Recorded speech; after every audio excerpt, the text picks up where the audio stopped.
হযরত ওমর রাদিয়াল্লাহু তাআলা আনহুর জীবন যেমন করে চেঞ্জ হয়ে গেল।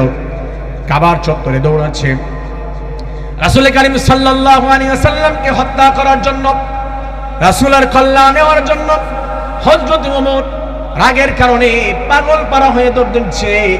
নঈম বিন আব্দুল্লাহ ধরে ফেলেছে, ওমর তুমি দৌড়াও কেন? হযরত ওমর বলে আমাকে ছেড়ে দাও, আমি একটা বিশেষ কাজে যাচ্ছি। কোথায় যাও? বলে আমি মুহাম্মাদের কল্যাণ নিতে চাই, আমি তাকে হত্যা করে ফেলতে চাই। কারণ কি? সে কোরআনের দাওয়াত দেয়, কোরআনের কথা বলে।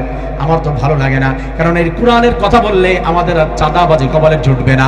এই কোরআন প্রতিষ্ঠার কথা বললে আমরা দুর্নীতি করতে পারবো না, মানুষের প্রতি জুলুম করতে পারবো না। আমরা আর মানুষদেরকে নির্বাচনের সময় ৫,০০০ টাকা হাতের ভিতরে তুলে দিয়ে ভিক্ষুকের মতো মানুষের ভোটটা চেয়ে নিয়ে ৫ বছর ইচ্ছা মতো মানুষদেরকে বাস দিতে পারবো না। এই জন্যই কোরআনকে বাধা দিতে চাই, এই জন্য কোরআনের কথা বললে ভালো লাগে না, এই জন্য কোরআনের কথা বললে কলিজার ভিতরে জ্বালা পোড়া সৃষ্টি হয়ে যায়।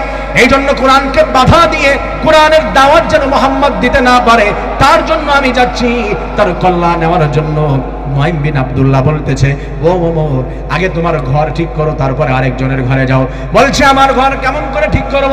তুমি তোমার বোন আসমার খবর নিয়ে দেখো, সেও তো রাসূলের এই কালিমা পড়ে এই কোরআন মেনে নিয়ে সেও তো মুসলিম হয়েছে। ওমর বলে তুমি কি সত্য কথা বলেছো? হ্যাঁ আমি সত্য কথা বলেছি।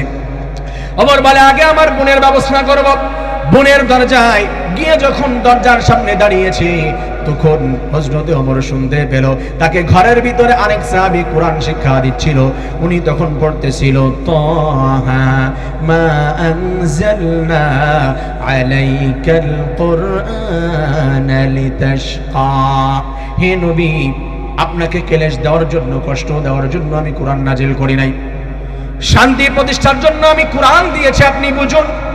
হে ওমর, কেমন যেন ওমরকে বলা হচ্ছে, ওমর তুই মন খারাপ করিস না, এই কোরআনটা যদি বাস্তবায়ন হয়ে যায় তাহলে তোর অধিকারচ্যুত হবে না।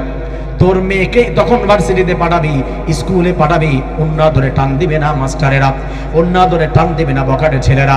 এই সমাজের ভিতরে দুর্নীতি থাকবে না, মাদক থাকবে না, কিছুই থাকবে না।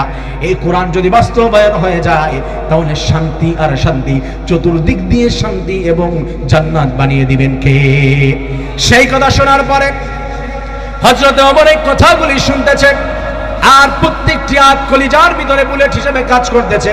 ওমর একটু দুর্বল হয়ে গেল, তারপরও যেহেতু মিশন নিয়েছে যে তার বোনকে সাইজ করবে, বোনের দরজায় গিয়ে ঠক ঠক করে আওয়াজ দিয়েছে, বোন দরজা খোল। ভয়ের কারণে ওমরের আওয়াজ শোনার পরে থরথর করে কাঁপুনি শুরু হয়েছে। কারি সাহেব যিনি তালিম দিচ্ছিলেন তাকে দরজার সাইডে নিয়ে গেল আর দরজা খুলে দিয়ে